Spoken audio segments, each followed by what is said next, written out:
Congresswoman Gabbard, you took issue with Senator Harris confronting Vice President Biden at the last debate. You called it a, quote, false accusation that Joe Biden is a racist. What's your response? I want to bring the conversation back to the broken criminal justice system that is disproportionately negatively impacting black and brown people all across this country today.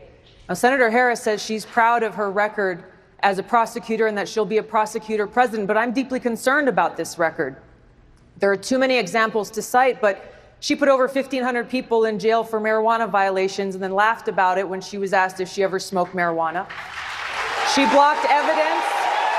She blocked evidence that would have freed an innocent man from death row until the courts forced her to do so. She kept people in prison beyond their sentences to use them as cheap labor for the state of California. And she fought to keep cash bail system in place that impacts poor people in the worst kind of way. Thank you, Congresswoman. Senator Harris, your response. As the elected Attorney General of California, I did the work of significantly reforming the criminal justice system of a state of 40 million people, which became a national model for the work that needs to be done. And I am proud of that work.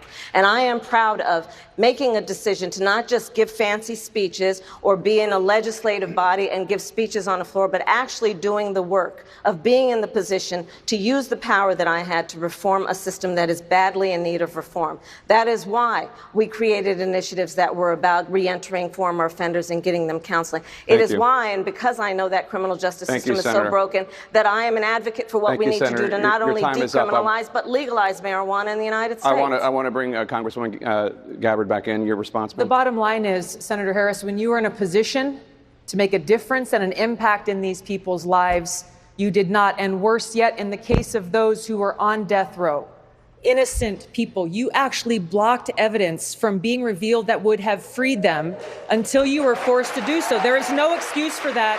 And the people who suffered under your reign as prosecutor, you owe them an apology. Senator Harris. My entire career, I have been personally opposed to the death penalty, and that has never changed. And I dare anybody who is in a position to make that decision, to face the people I have faced, to say, I will not seek the death penalty. That is my background. That is my work. I am proud of it. I think you can judge people by when they are under fire, and it's not about some fancy opinion on a stage, but when they're in the position to actually make a decision, what do they do? When I was in the position of having to decide whether or not to seek a death penalty on cases I prosecuted, I made a very difficult decision that was not popular to not seek the death penalty. History shows that, and I am proud of those decisions.